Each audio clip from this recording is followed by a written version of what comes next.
और हनुमान जी का पांचों तत्वों पर कंट्रोल है। पूछो कैसे? पहले जोर से पूछो। जैसे एक तत्व है पवन, और हनुमान जी पवन पुत्र ही। अच्छा, कोई किसी को भोजन ना दिया जाए, खाना, कितने दिन जी सकता? 9 दिन तो जी सकता। नवरात्रि तो कर लेते ना आदमी, बोलो हाँ या ना। तो यदि किसी को भोजन ना दिया जाए तो कितने दिन जिएंगे? 9। पर किसी को यदि जल ना दिया जाए तो वो कितने दिन जी सकता? 1 दिन। बोलो हाँ या ना, जी सकता ना। अच्छा, किसी को हवा ना दी जाए, वो कितने दिन जी सकता? 1 मिनट में ही हवा खिसक जाएगी। यदि 1 मिनट को हवा ना दी जाए तो खुद की हवा खिसक जाएगी। बोले क्या हो गया? बोले पति गए हो। क्या हुआ? बोलो बोलो बोलो बोलो बोलो। 1 मिनट हवा ना दे, क्या बोलेंगे लोग? और हनुमान जी किसके पुत्र हैं? पवन का ही, हवा का एक पर्यायवाची नाम है पवन। और हनुमान जी किसके पुत्र हैं? अंजनी पुत्र पवन सुत। तो देखो, एक तत्व पर हनुमान जी का कंट्रोल है कि नहीं? बोलो बोलो बोलो बोलो। चलो, दूसरा तत्व है जल। जल पर भी हनुमान जी का कंट्रोल है। क्या सागर को लांघना संभव है? चलो, लांघने की तो छोड़ो, यहां से वहां हिंद महासागर को वास्तविक रूप से बीचों बीच आर का पार क्या तैर कर किया जा सकता? नानी याद आ जाएगी। और नानी याद तो ठीक है, बीच में ही डॉल्फिन का यदि मूड बना, डॉल्फिन का यदि मूड बना तो वो जो है 1 मिनट में ब्रेकफास्ट में ले जाएगी अंदर। बोलो हाँ या ना। तो फिर लोग क्या कहेंगे? पति गए हो। क्या कहेंगे? हो गया कल्याण की नहीं हो गया? लेकिन धन्य वीर बजरंग बली। भैया ये लाइट आंखी पे घर रही, हमारी आंखें ना फोड़ दो बेटा। हमने माना ठीक है, लेकिन हमारी आंख ना फोड़ दो, बुढ़ापे का शरीर है हमारा। और तुम बताओ, लाइट बल को आंख ही पे डाल रहे हो। क्या विचार है तुम्हारा? राजकोट से अंधा करके भेजोगे क्या? हैं? अभी हमारी शादी नहीं हुई हो, तुम आंख फोड़ रहे हो। बताओ, तुम्हें शर्म नहीं आती? ठटरी के बड़े। नहीं, अब ठीक है, अब ठीक, अब ठीक, अब ठीक। वो तब दिमाग खराब कर रहे थे तुम हमारा, अब सही। अच्छे आदमी हो तुम, सज्जन हो, बुरा ना मानना। मान भी जाओ तो हमें कौन सा तुम्हारे घर रोटी खाने आना।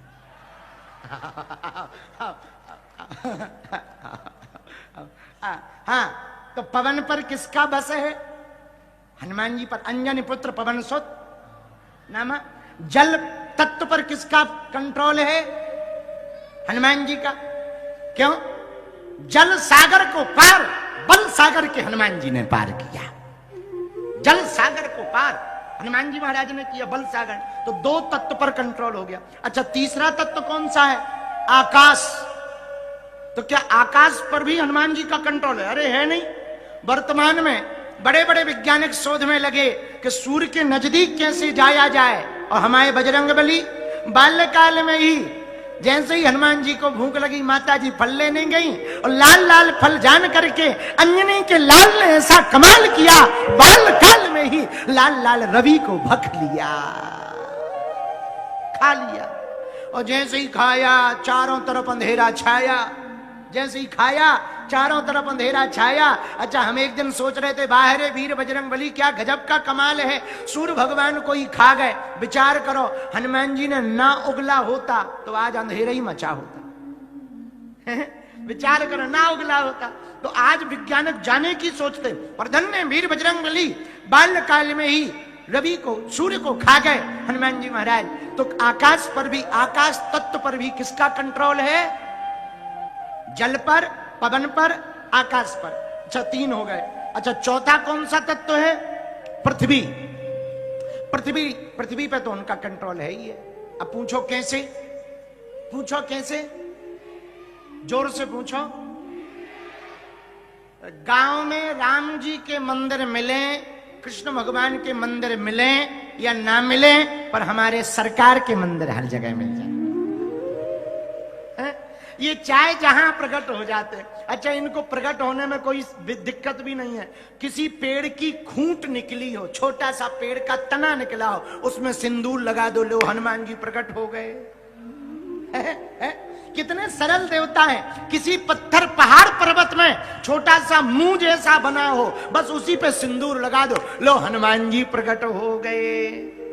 हमको याद है गांधी धाम हम कथा करने जब आए थे, तो गांधी धाम में मुकेश जी बैठे हैं, उनके यहां पर कथा करने जब गए तो इन्होंने हमको कच्छ दिखवाया और इन्होंने कहा कच्छ नहीं देखा तो कुछ नहीं देखा। तो हम कहा भाई हम कच्छ देखेंगे।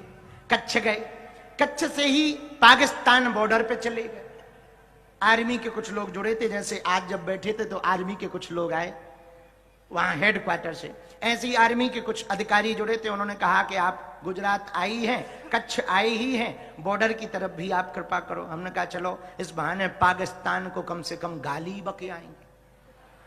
हाँ, ऐसा तो जा पाना कठिन है। तो बॉर्डर पे गए, बॉर्डर पे पाकिस्तान के बॉर्डर पे बैठे, चाय वाय हुई, सामने पाकिस्तान दिखाई पड़ रहा था। तो हम तो ललकारते रहे कि दम हो तो आ जा, लेकिन वहां से भी कोई नहीं आया, वो बात अलग है। हम जैसे ही निकलने लगे तो वहां की आर्मी वालों ने कहा यहां एक हनुमान जी का मंदिर है, आप हनुमान जी के परम भगत हैं, दर्शन कर लो। हम दर्शन करने गए तो हमें कहानी सुनकर रोंगटे खड़े हो गए, आंखों से आंसू आ गए। बोले ये जो हनुमान जी हैं ये पाकिस्तान के हनुमान जी। हम कहा हनुमान जी वो पाकिस्तान के? बोले हाँ। बोले जब युद्ध हुआ तो युद्ध के समय समझौता हुआ कि दोनों देश अपनी अपनी सीमाओं में, दोनों देशों की सेना अपनी अपनी सीमाओं में वापस लौट आए, और भारत की सेना पाकिस्तान के अंदर तक घुस गई थी, कई सालों तक कब्जा रहा।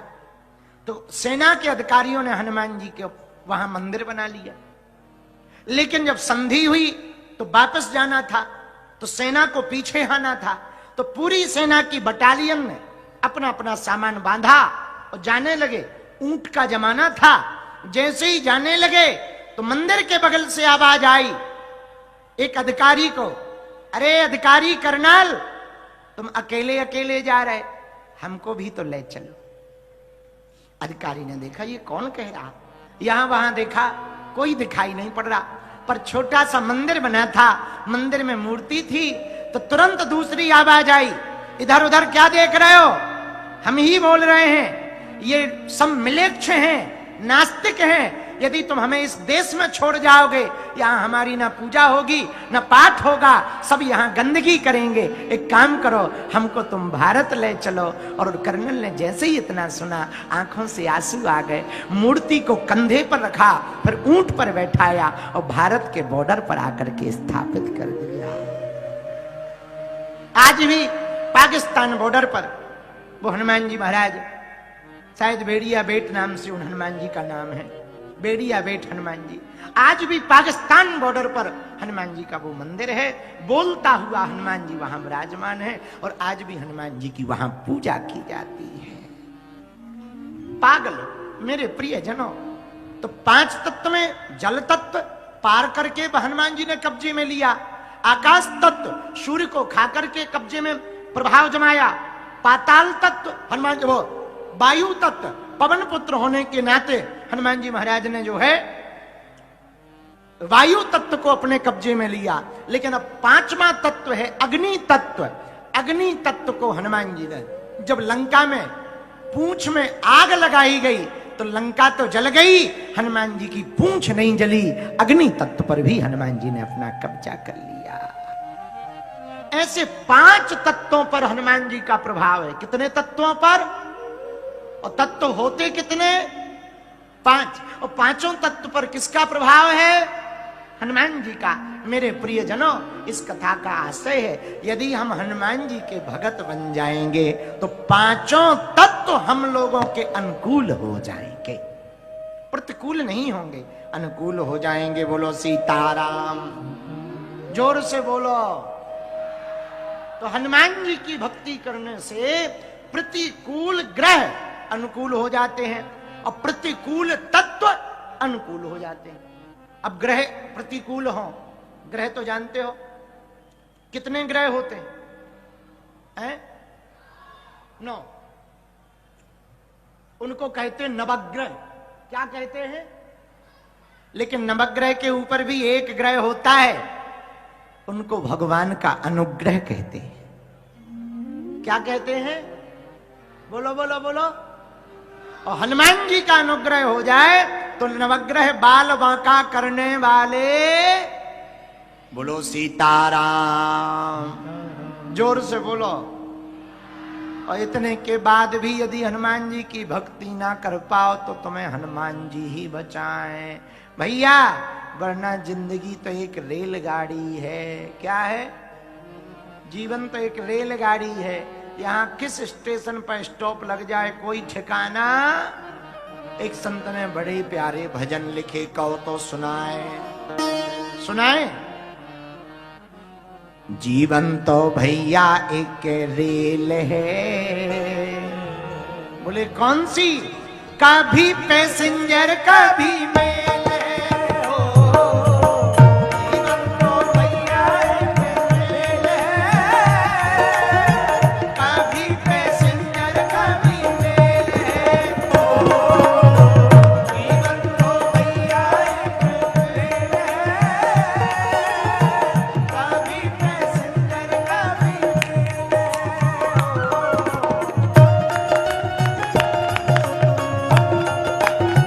हाथ उठा करके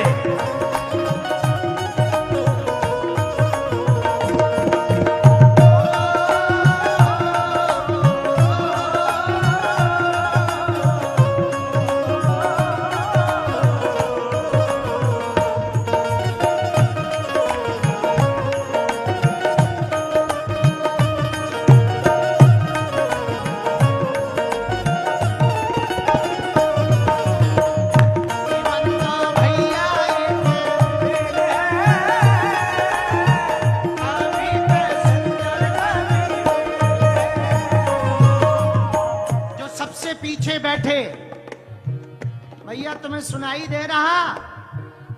उठा दो ना हाथ। जीवन तो भैया एक रेल है, कभी पैसेंजर कभी मेल है। जीवन तो भैया एक रेल है, कभी पैसेंजर कभी मेल है। रेलगाड़ी में 2 पटरी होती है, 2 पटरी पर रेलगाड़ी दौड़ती है, हाँ या ना? और जिंदगी भी ऐसी ही है, सुख दुख की पटरी पे दौड़ लगाती है, मंजिल तक हमको ये पहुंचाती है। सुख दुख की पटरी पे दौड़ लगाती है,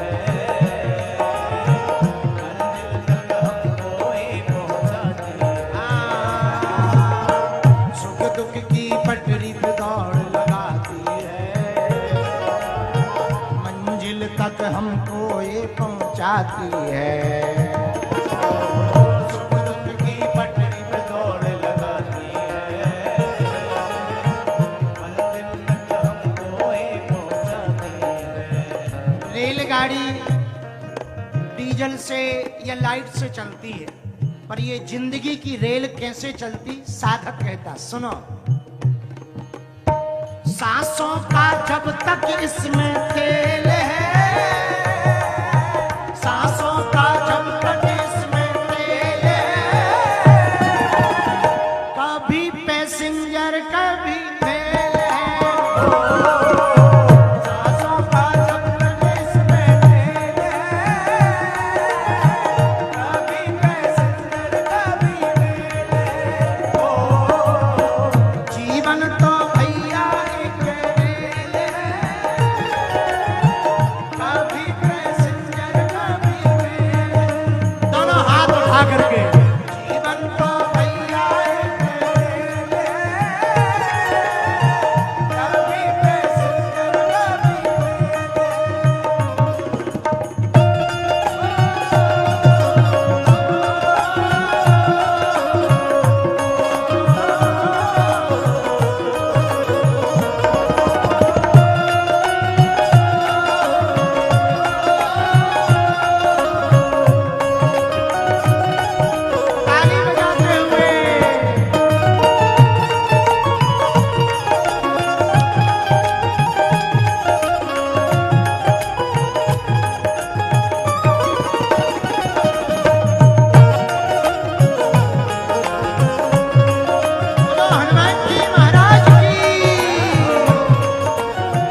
में बैठा जाता तो टिकट कटवाई जाती, हाँ या ना?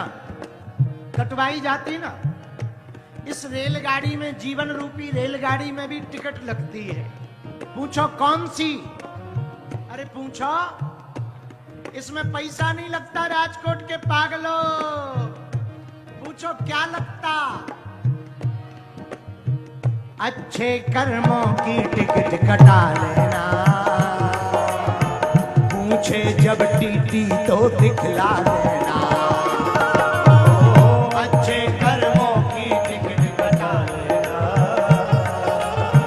पूछे जब टीसी तो दिखला देना। अच्छा, टीसी का कोट कैसा होता है? कौन से रंग का होता है? काला। और ट्रेन में बिना टिकट आओ तो टीसी आता, बोलो हाँ या ना? और वो कौन सा कोट पहन के आता? काला। और टिकट ना हो तो दो काम है, या तो जुर्माना भरो नहीं तो जेल जाओ। और अपनी जिंदगी की टिकट चेक करने वाला भी टीसी होता। बोले कौन? बोले काले काले जम के राज।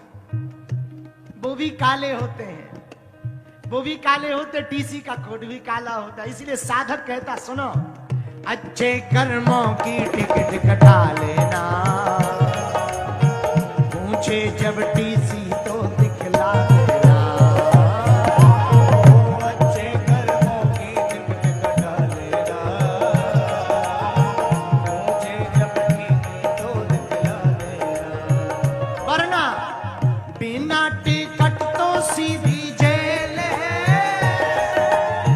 बिना टिकट तो सीधी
पीछे बैठे तुम भी दोनों हाथ उठाओ और सुनो। रिश्ते भी बनते और बिगड़ते हैं, यात्री जो चढ़ते और उतरते हैं। रिश्ते भी बनते और बिगड़ते हैं, यात्री जो चढ़ते और उतरते हैं। यात्री चढ़ते भी हैं उतरते भी हैं ट्रेन में, ऐसी जिंदगी है। रिश्ते भी बनते और बिगड़ते हैं, यात्री जो चढ़ते और उतरते हैं। रिश्ते भी बनते और बिगड़ते हैं, यात्री जो चढ़ते और उतरते हैं। प्रभु के सिग्नल का ये खेल है,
भी दोनों हाथ उठाओ, तुम भी उठाओ और गाओ हरे राम हरे राम राम राम हरे हरे, हरे कृष्ण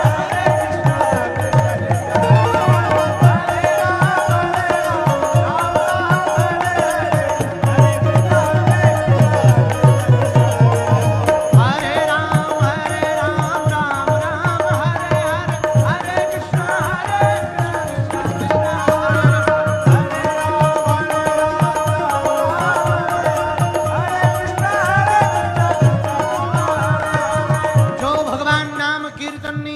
ताली नहीं बजाए उसे अपने अपने बगल वाले की कसम है। अब दोनों हाथ उठा के हरे राम राम राम हरे हरे,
हरे कृष्ण हरे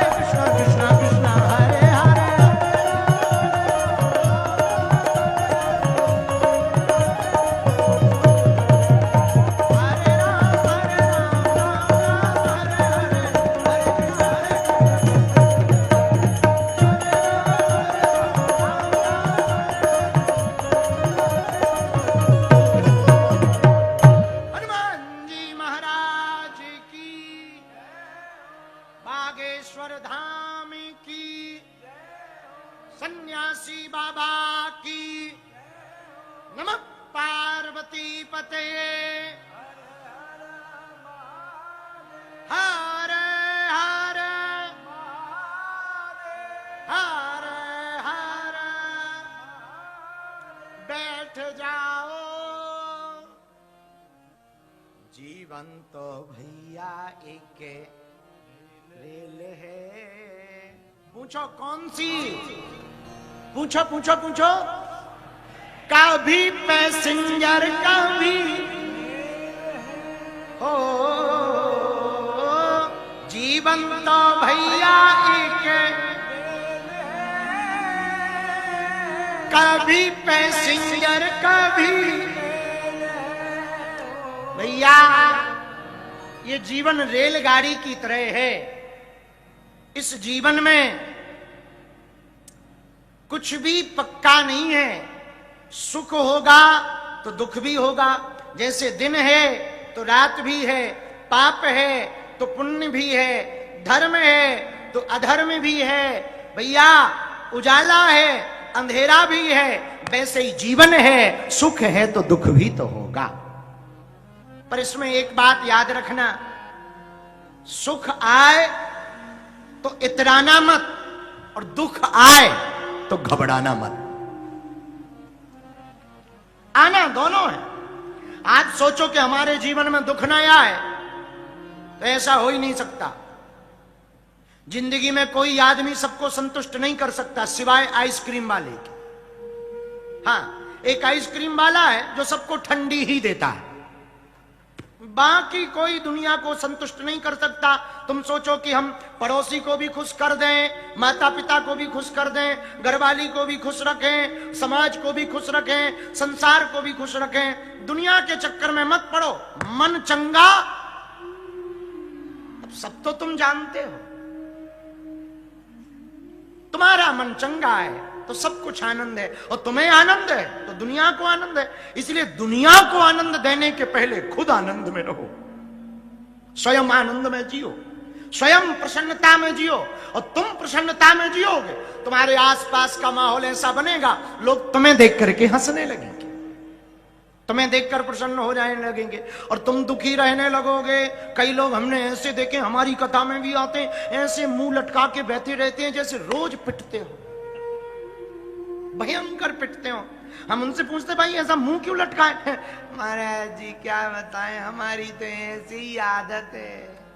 अरे आदत बिगाड़ ली, काहे की आदत है? मुंह लटका के बैठ रहे। भला क्या लुट गया और तुमने पाया ही क्या? जो पाया वो कम नहीं है, जो नहीं मिला उसका कोई गम नहीं है, जो मिलेगा वो एक ख्वाब है, जो अभी तुमने पाया यही लाजवाब है। हा? इसलिए क्या घबराना, क्या परेशान होना, क्या व्यर्थ की सोचना। चिंता सबको खात है, चिंता सबकी पीर, पर जो चिंता की फाकी करे बाको नाम फकीर। चिंता क्या करना, चिंता करोगे तो चिता में जाओगे और हरि का चिंतन करोगे तो सदा मुस्कुराओगे। अब तुम्हें निर्णय लेना है, चिंता करना या चिंतन करना है। बोलो बोलो, चिंता करना है या चिंतन करना है? चिंता करोगे तो चिता में जाओ। और सुनो, इस दुनिया में कोई ऐसा आदमी नहीं है जो सुखी हो। सबको कोई तन दुखी, कोई मन दुखी, कोई धन बिन रहते उदास, थोड़े थोड़े सब दुखी पर सुखी राम के। कोई ना कोई दुखी है, और कोई शरीर से दुखी, कोई परिवार से दुखी, सब दुखी है। और सुखी होना चाहते तो राजकोट के पागलों, हम तुम्हें एक मंत्र देने के लिए आए हैं। यदि तुम सुखी होना चाहते हमारे हनुमान दादा के चरण पकड़ लो, हनुमान जी के भगत बन जाओ। और आप कहो कि ये कैसी बात कहते? बहुत प्रमाणिक बात। सब सुख लहे तुम्हारी शरण, तुम रक्षक काहू को डरना। सब सुख हनुमान जी की चरण शरण में व्याप्त है। हनुमान जी की शरणागति लेने से विभीषण को राज सुख भी मिला और राम सुख भी मिला, राजा भी बने और राम जी भी मिले। सुग्रीव जी हनुमान जी की शरण में आए, परिणाम राजा भी बने, राम जी भी मिले। हम तुमसे भी कहना चाहते, तुम भी हनुमान जी की शरण में आओगे तो राम सुख भी मिलेगा और राज सुख भी मिलेगा। किसी राज्य के राजा भले ही ना बन पाओ, पर हनुमान जी की भक्ति करोगे ना, मन के राजा तो बने ही रहोगे। हाँ, और राज्य के राजा से बड़ा मन का राजा होता है। बुरा ना मानना, कई लोग कैद में ना होते हुए भी गुलाम होते हैं, और कई लोग स्वतंत्र होते हुए भी गुलाम होते हैं, और कई लोग गुलाम होते हुए भी स्वतंत्र होते हैं। मन के राजा बने कि तुम्हें राज्य मिले ना मिले, तुम सबसे सुखी रहोगे। हनुमान दादा सुखी करते हैं, सब सुख लहे तुम्हारी शरण। हनुमान जी की शरण में सब सुख मिलता। धन्य है हनुमान जी। कल जब हम सुंदरकांड पढ़ रहे थे, सुना रहे थे आपको, तब हनुमान जी ने यही कहा, हे प्रभु, हे राम, सब आपकी कृपा है, सो सब तब प्रताप रघुराई, नाथ न कछु मोरी प्रभुताई। अंत में हनुमान जी कहते, ता कहूं प्रभु कछु अगम नहीं, जा पर तुम अनुकूल। जिस पर आप अनुकूल हो कुछ भी बुरा नहीं, कुछ भी कठिन नहीं।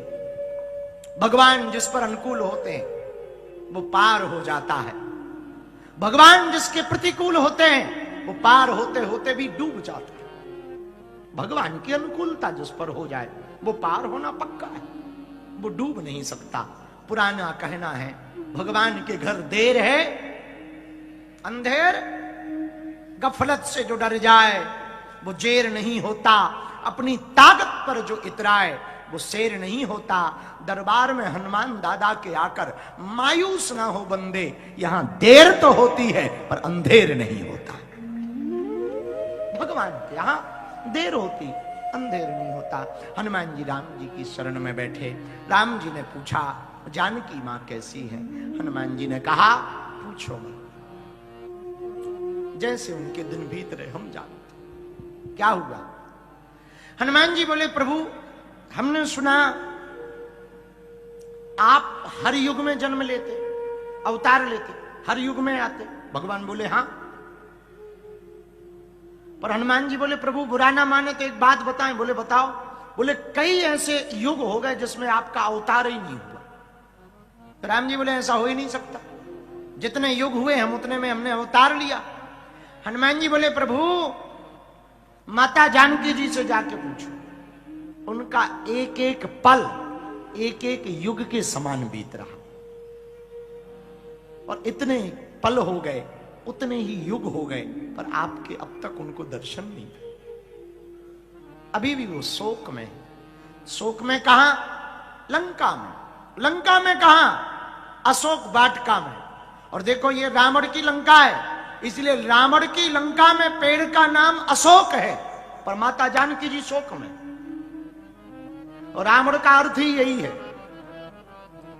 रावण राज्य का अर्थ है जिस राजा के राज्य में कथनी कुछ और हो, करनी कुछ और हो, समझ जाना रावण राज्य है। और जिसके राज्य में कथनी और करनी दोनों एक हो, समझ जाना राम राज्य है।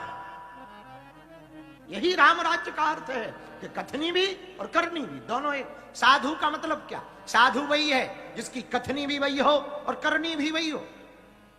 तो रावण राज्य में क्या है? बोले रावण राज्य में अशोक वाटिका में पेड़ का नाम भी अशोक है और वाटिका का नाम भी अशोक है, लेकिन माता जानकी जी शोक में।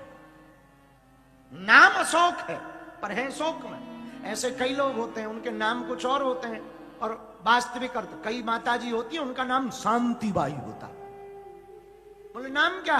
शू नाम छे तमारो? शांति बहन छे। लेकिन वो जहां भी जाती है क्रांति फैलाती। हाँ हाँ हाँ, समझ जाना। जय जय सीताराम। नाम शांति बहन, काम क्रांति के। एक व्यक्ति हमको मिला, हमने कहा तुम्हारा नाम क्या है? तो वो मुस्कुराता हुआ बोला हमारा नाम गोरेलाल है। हम कहा ये गोरेलाल क्या होता? बोले गोरेलाल नाम है, होता थोड़ी है, नाम है, लेकिन वो इतना काला था अमावस्या की तरह, ब्लैक डायमंड। तो हमने धीरे से कहा कि तुम अपना नाम गोरेलाल से काले लाल डाइवर्टेड करो। कई लोग ऐसे होते हैं उनके नाम कुछ और होते हैं, काम कुछ और होते हैं। एक व्यक्ति और था, हमने पूछा नाम क्या है? बोले धर्मवीर। हमने कहा काम क्या करते? बोले दारू का ठेका है। हम कहा वाह चला, नाम रोशन करो। पूछा कहां के हो? राजकोट से। ठटरी के बरे, नाम धर्मवीर और काम देखो जरा इनके। हाँ इनके काम देखो। एक व्यक्ति और, एक बार एक आदमी मर गया, चला जा रहा था 100, राम नाम सत्य है, सत्य बोलो सत्य है, राम नाम सत्य है। गांव के लोग भी थे, बहुत भीड़ थी, हमारी गाड़ी जा रही थी। हमने पूछा क्या हुआ, कौन मर गया? बोले अमर सिंह मर गए। हम कहा अमर ही मर गए? हो गया कल्याण, जय बजरंगबली। नाम अमर और गए मर। ऐसे भी कुछ लोग। एक आदमी और था गुजरात का, राजकोट का। अब हम ये नहीं कहेंगे वो कौन सी कॉलोनी का था, वरना कल ही FIR हो जाएगी। तो एक आदमी और था राजकोट का, बड़ा विचित्र आदमी, बड़ा विचित्र आदमी। 8 फीट हाइट, बड़ी बड़ी मूछें, कंधे पे बंदूक, और एकदम कांप रहा था। हमका नाम क्या है? बोला शेर सिंह। बाप का नाम शमशेर सिंह। कंधे पर क्या है? बंदूक। फिर कांप क्यों रहे? बोले कुत्ता भौंक रहा है। बताओ, नाम शेर सिंह, बाप शमशेर सिंह, कंधे पर बंदूक है, पर डर क्यों रहा? कुत्ता भौंक रहा। कई लोगों के नाम कुछ और होते हैं, अर्थ कुछ और होते हैं। रावण राज्य और राम राज्य का अंतर क्या? कथनी कुछ और होती है, करनी कुछ और होती है। कथनी और करनी दोनों में भेद हो, समझना रावण राज्य है, पर करनी और कथनी दोनों एक हो, समझना यही राम राज्य है। माता जानकी शोक में बैठी, पल पल राम जी के सुमरन में बैठी। हनुमान जी ने राम जी से कहा प्रभु एक एक पल उनके लिए युग के समान है। मानो भयंकर दुख से दुखी हूं। राम जी ने पूछा दुख कितना है? तो हनुमान जी बोले सीता के अति विपत्ति विशाला, सीता के अति विपत्ति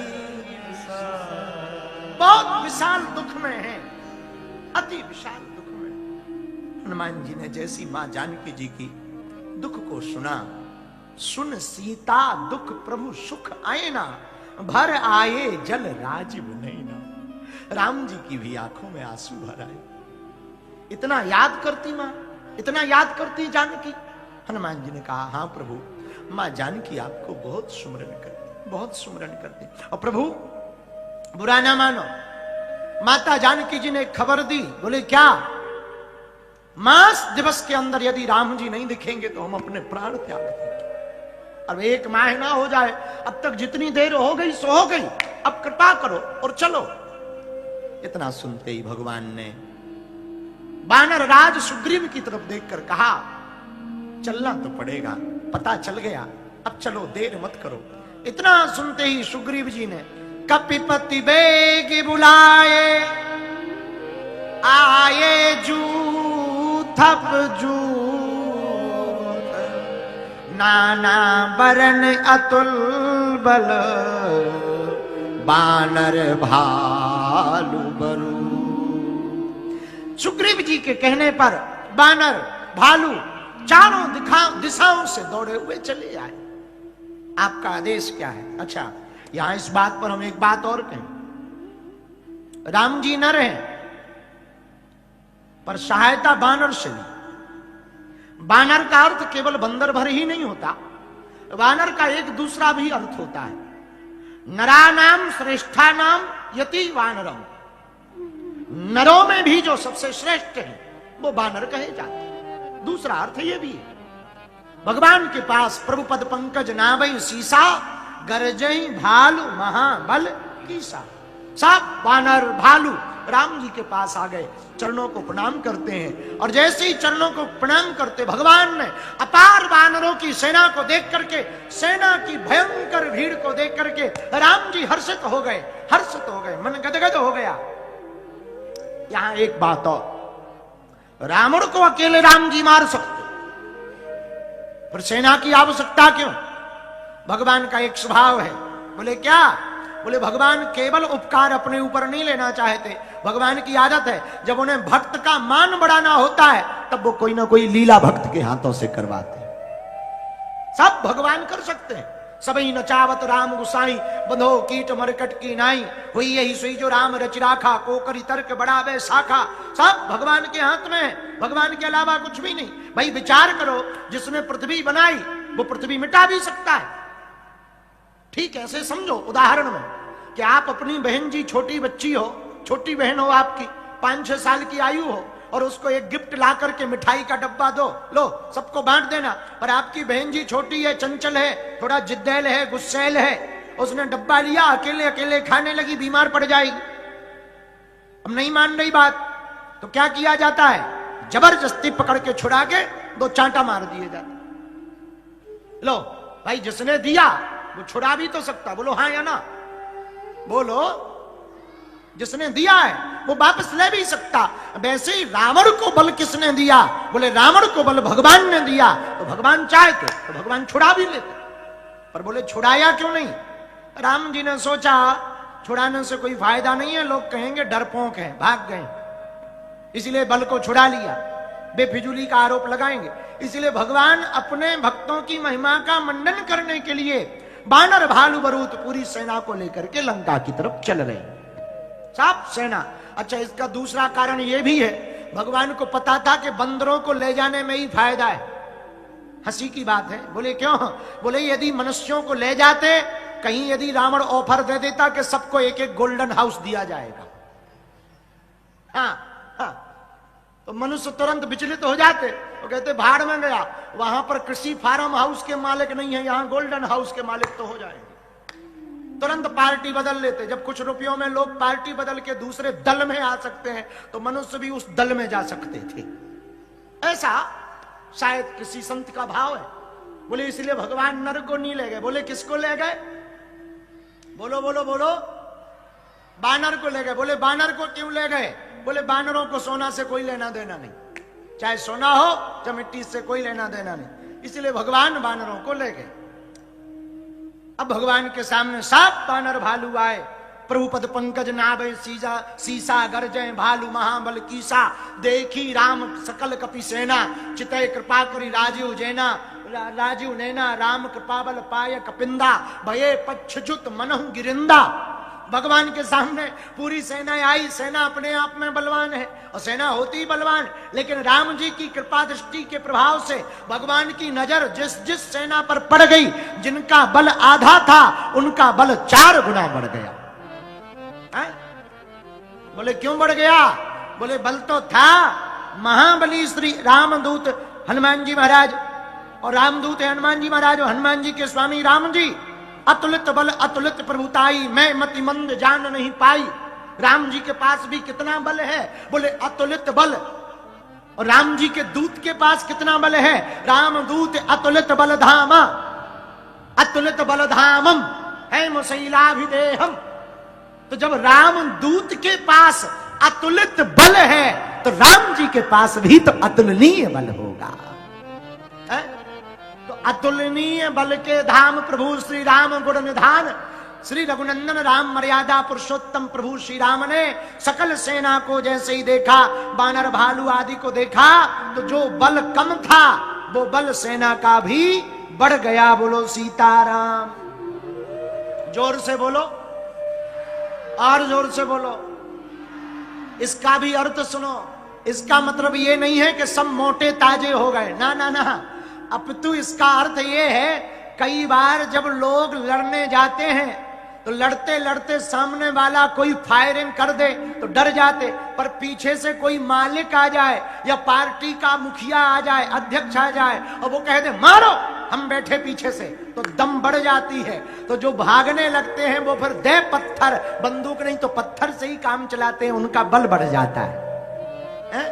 तो जब साधारण अध्यक्ष के कहने पर पार्टी के सदस्यों का बल बढ़ जाता है, तो जगत का अध्यक्ष यदि किसी को कह दे तो वानरों का बल तो बढ़ ही जाएगा। ये बल बढ़ने का कारण है। यही गोस्वामी जी ने सुंदर कांड में लिखा। बोले राम कृपा बल पाए कपिंदा, भये पच्छुत मनहु गिरिंदा, आगे हरस राम तब कीन पयाना। अब राम जी चले, कहां चले? लंका की तरफ। बोलो बोलो बोलो, कहां चले? जोर से बोलो। और जैसे ही चले तो एक और कारण हुआ। बोले क्या? सगुन भये सुंदर शुभ नाना। सगुन हुए। ये सगुन क्या है? चलते हुए ब्राह्मण दिखाई पड़े, किसी काम को जा रहे हो, ब्राह्मण के हाथ में वेद पुस्तक दिखाई पड़े, समझना मंगल दर्शन है। गाय बछड़े को दूध पिलाती दिखाई पड़े, समझना मंगल दर्शन है। नाग सांप रास्ता कट जाए, सर्प दर्शन हो, समझना मंगल दर्शन है। कोई छोटी कन्या खिलखिलाती हुई सामने से निकल जाए, समझ जाना शुभ सगुन है, मंगल दर्शन है। दूध का दर्शन हो जाए, समझ जाना शुभ सगुन मंगल दर्शन है। देवालय पर पुष्प चढ़ा हुआ दिखाई पड़ जाए, मंदिर पर, समझना शुभ सगुन मंगल दर्शन है। यही सगुन है। अब सगुन क्या है? अब सगुन कोई विधवा दिखाई पड़े, कोई टोक दे, रोता हुआ दिखाई पड़े, छींक आ जाए, ये सब अपसगुन है। पर सगुन अपसगुन में नहीं पड़ना चाहिए। भगवान के काम में न सगुन होता है न अपसगुन होता। जो भगवान का काम करता है उसका सब कुछ मंगल ही मंगल होता है। क्या होता है? मंगल ही। अच्छा, मंगल ही मंगल क्यों होता? राम जी खुद जा रहे हैं रावण को मारने, तो अब इनके यहां मंगल कैसे हो सकता? क्योंकि स्वयं ही एहा मंगल भवन अमंगल।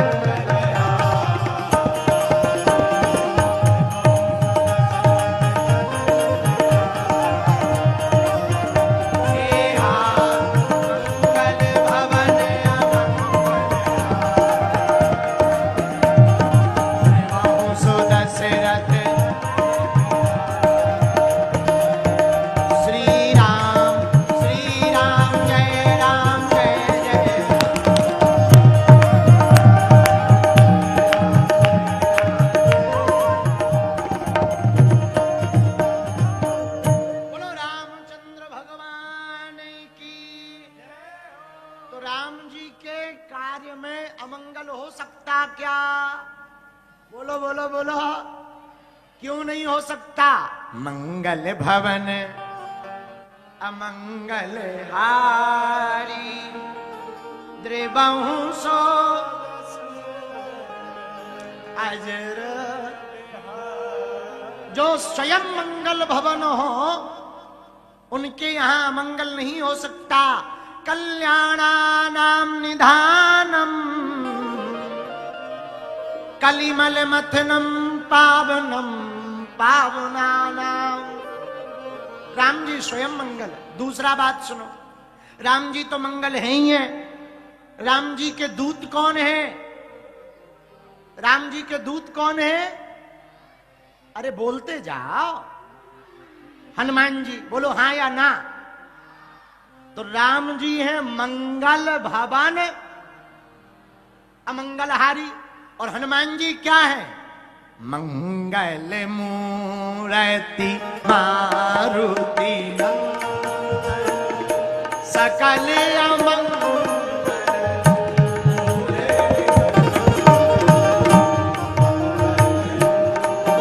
गाइए।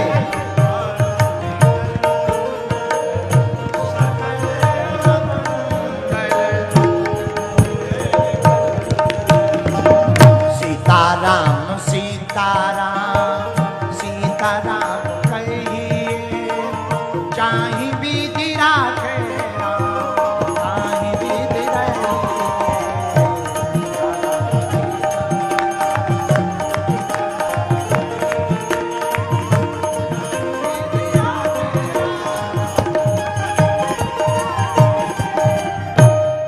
तो राम जी है मंगल भवन अमंगल आरिया, और हनुमान जी मंगल मूर्ति मारुति नंदन सकल अमंगल मूल। तो जब राम जी मंगल भवन है तो भवन का अर्थ क्या होता? बोले मकान। बोले मकान मंदिर, भवन का अर्थ मकान मंदिर। पर मंदिर तब तक मंदिर नहीं है जब तक मूर्ति ना हो। तो बोले यदि राम जी मंदिर हैं तो राम जी के मंदिर की मूर्ति हनुमान जी महाराज। इसलिए मंगल मुहूर्ति मारुति नंदन, इसलिए मूर्ति कहा। तो हनुमान जी हैं राम जी के मंदिर की मूर्ति। अब जब राम जी भी मंगल भवन और हनुमान जी भी मंगल भवन है तो क्या अमंगल हो सकता? बोलो बोलो बोलो बोलो। अब तुम लोग भी सुनो काम की बात। यदि कोई भी शुभ काम करने के लिए जाओ और हनुमान जी के चरणों का थोड़ा सा तिलक लगाकर या हनुमत दर्शन करने जाओगे तो हम दावे के साथ कहते हैं कभी अमंगल नहीं होगा, सदा मंगल होगा। हाँ, कोई वाहन खरीदे, वाहन में बहुत ज्यादा एक्सीडेंट हो रहे हो, गाड़ियां चल रही हो, बड़ी बार बार दिक्कत आ रही हो, हनुमान जी के बाएं पैर का सिंदूर पुजारी जी से मांगकर उस वाहन में ओम अथवा राम अथवा स्वास्तिक बनाकर उस वाहन पर लगा दिया जाए, कभी अमंगल नहीं होगा। चलत विमान कुलाहल होई, जय रघुवीर कहत सब कोई। इस चौपाई का पाठ करके चलाओ, सदैव रक्षा वीर बजरंग बली करेंगे। अमंगल नहीं होगा, मंगल होगा। बोलो सीताराम।